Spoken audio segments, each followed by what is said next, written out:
এটা হচ্ছে হরিপুর গ্রাম থেকে, এটা নতু পঞ্চায়েত অধীনে, এবং এটা হচ্ছে রায়না থানার অধীনে এই গ্রামটি। কি মূর্তি এটা? এটা হচ্ছে একটি সূর্য মূর্তি। আচ্ছা, এই মূর্তিটি উদ্ধার হয়েছে ওই নদী গ্রামের নদীর ভেতর থেকে এই মূর্তিটা পাওয়া গেছে। দামোদর নদীর ভেতর থেকে এই মূর্তিটা পাওয়া গেছে। বর্ধমানে কয়েকজন মানুষ গত পরশু দিনকে ওখানে পিকনিকে গেছিলেন, তারা এই মূর্তিটা ঢাকা অবস্থা দেখেছিলেন। তারা এটাকে একটু সামান্য একটু পরিষ্কার করে তাদের মনে হয়েছিল যে এটা মিউজিয়ামে দিতে হবে, সেই জন্য এটাকে কারোর কাছে এই সম্পর্কে কারোর কাছে না বলে গতকাল একটি আমার কাছে এই ছবিটি আসে, এবং সেই অনুযায়ী আমরা বর্ধমানে প্রথমে আমাদের রেজিস্ট্রার স্যারকে উনি পাঠিয়েছিলাম, তারপর আমরা এসপি স্যারকে এটা পাঠিয়েছিলাম, এবং উনি লোকাল থানায় অর্থাৎ রায়না থানায় একটি নির্দেশ দিয়েছিলেন যাতে করে মূর্তিটি উদ্ধার করা যায়। মূর্তিটা একটি সূর্য মূর্তি, এবং এটা হচ্ছে পালসেন যুগের মূর্তি, দশম একাদশ শতক, অর্থাৎ এটা হচ্ছে 901 থেকে 1000 কিংবা 1001 থেকে 1100 সাল, অর্থাৎ প্রায় 1100 বছরের প্রাচীন। এটি একটি ব্যাসাল্ট পাথরে নির্মিত এই মূর্তিটি, ব্ল্যাক ব্যাসাল্ট পাথরে নির্মিত। এখানে দেখা যাচ্ছে যে মূর্তি যদি আমি আইকনোগ্রাফিক ব্যাখ্যা নিই তাহলে দেখব যে মূর্তিটি সপ্ত অশ্ববাহিত রথের উপরে অবস্থিত, সপ্ত অশ্ববাহিত, এবং একটি রথ এখানে একচক্র রথের উপর অবস্থিত। আর মূর্তিটি এখানে পঞ্চরথা স্টাইল, এই রথটা হচ্ছে পঞ্চরথা স্টাইল। আর সূর্যদেব এখানে সমপদ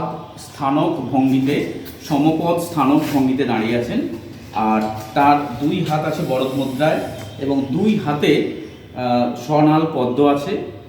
আর এখানে সূর্যমূর্তির সঙ্গে একদম এখানে আছে তাদের অ্যাটেন্ডেন্ট রয়েছেন, এখানে আছে দণ্ডী, এখানে আছেন পিঙ্গল, আর এখানে আছেন সূর্যদেবের সারথি রয়েছেন অনুরু বা অরুণ।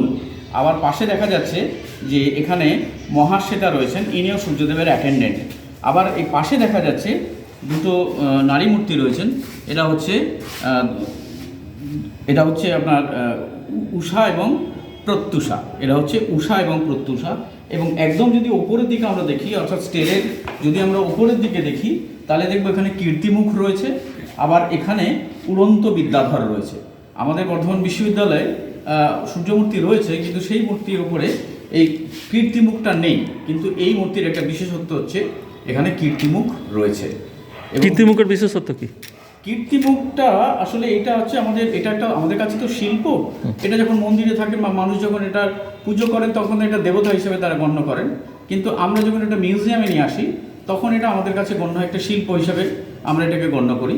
এবং এই যে ভাস্কর্যের সঙ্গে কিভাবে ধর্ম মিশে রয়েছে সেটার একটা উদাহরণ হচ্ছে এই কীর্তিমুখ হচ্ছে শৈব ধর্মের সঙ্গে যুক্ত। এখন এর অনেকগুলো ব্যাখ্যা হয়, একটা হচ্ছে পৌরাণিক ব্যাখ্যা হয়, আবার তার বৌদ্ধদের একটা ব্যাখ্যা হয়, তারপরে শিল্পের একটা ব্যাখ্যা হয়। সবচেয়ে জনপ্রিয় ব্যাখ্যা হচ্ছে আপনার এই কীর্তিমুখের সবচেয়ে জনপ্রিয় ব্যাখ্যাটি হচ্ছে পুরাণের ব্যাখ্যা।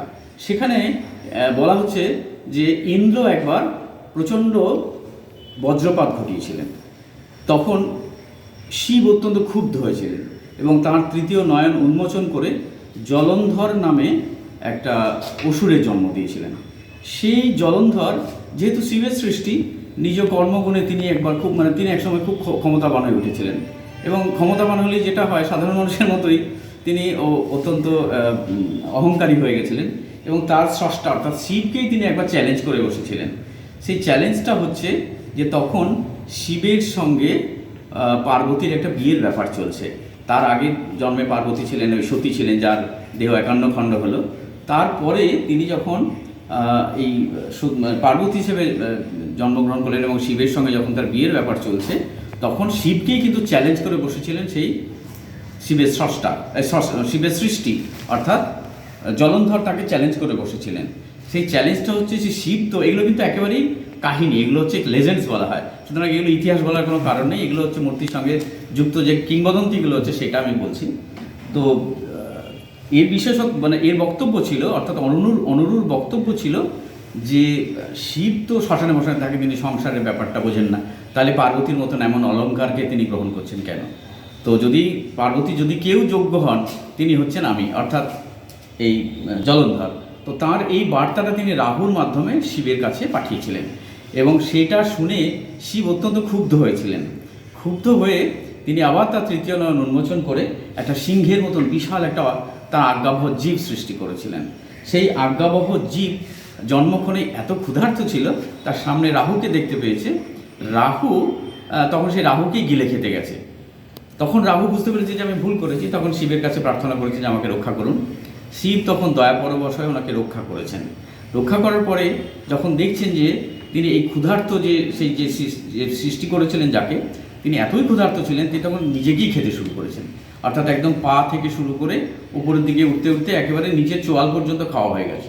যখন শিব সেটা দেখবেন, শিব অবাক হয়ে যাবে যে আত্মক্ষুধা দমনের জন্য উনি কিন্তু আত্মদহন করেছেন, কারোর কোনো ক্ষতি করেননি।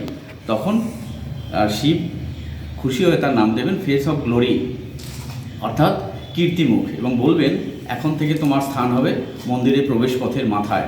সেই জন্য দেখা যায় যে দক্ষিণ ভারতে অনেক মন্দিরের মাথা এরকম কীর্তিমুখ দেখা যায়। ভেতরকার মানুষের ভেতর যদি কোনো ইল মোটিভস থাকে সেগুলো যাতে তিনি দহন করে দিতে পারেন, সেই জন্য আমরা অনেক মন্দিরের মাথায় এরকম কীর্তিমুখ দেখি। তাহলে এটা হচ্ছে পুরাণের কাহিনী, মানে সপ্তম শতকের। সেই সপ্তম শতকের পরে তখন স্কাল্পটররা এই বিষয়টা নিয়ে এতই প্রভাবিত হয়েছিলেন যে সমস্ত মানে মূর্তির মাথাতেই কিন্তু এই কীর্তিমুখকে বসিয়ে দিতে থাকলেন। এটা দেখা যাচ্ছে সূর্যমূর্তি এর উপর যে রয়েছে, বিষ্ণুমূর্তির মাথাতেও দেখা যাচ্ছে, আবার দেখা যায় যে শৈব মূর্তির মাথাতেও এটা। আচ্ছা, এটা কত ওজন হবে মোটামুটি?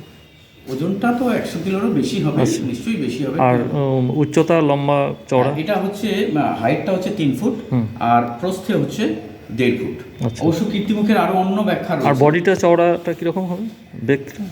এটা হচ্ছে 1.5 ফুট। উপর নিচেটা? আচ্ছা, উপর নিচে সেটা তো বলা একটু মাপযোগ্য হবে। এখনো আজকে জাস্ট নিয়ে এসেছি, এখন অনেক দেখার ব্যাপার আছে, অনেক গবেষণার বিষয় রয়েছে। আচ্ছা, এই পিকনিক করতে গিয়ে যারা ছিল তারা কারা? তারা বর্ধমানেরই মানুষ। তাদের নাম হচ্ছে রাজকুমার কুণ্ডু, সঞ্জয় তার আর মানিকচাঁদ মণ্ডল। এদের বাড়ি?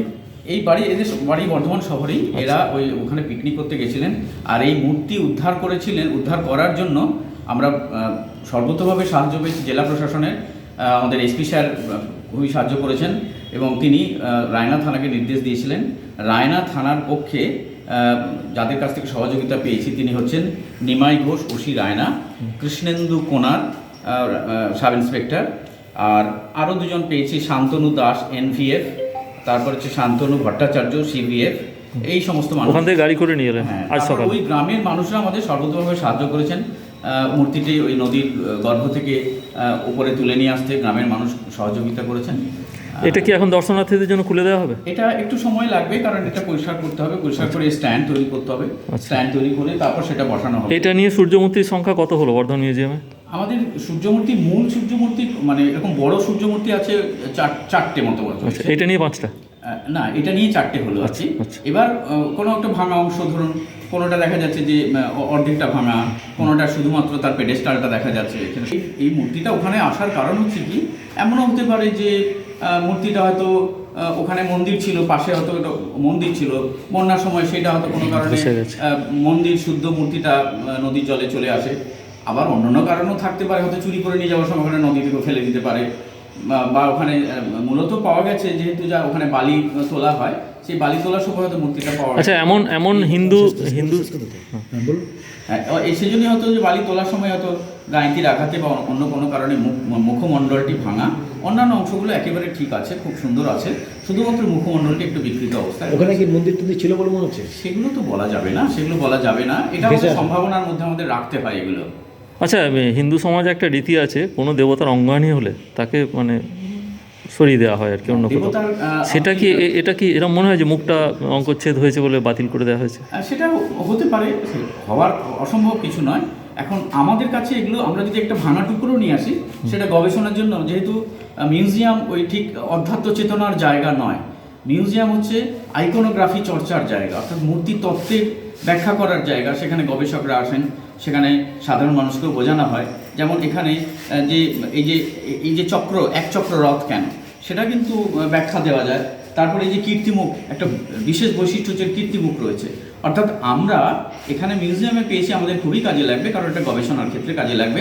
আমরা যেহেতু আইকনোগ্রাফিক ব্যাখ্যা দিই, আমাদের এখানে অধ্যাত্ম চেতনার বিষয়টা একেবারেই গৌণ, আমাদের আইকনোগ্রাফিটাই মূল। সেই হিসাবে আমাদের কাছে এটা অত্যন্ত গুরুত্বপূর্ণ।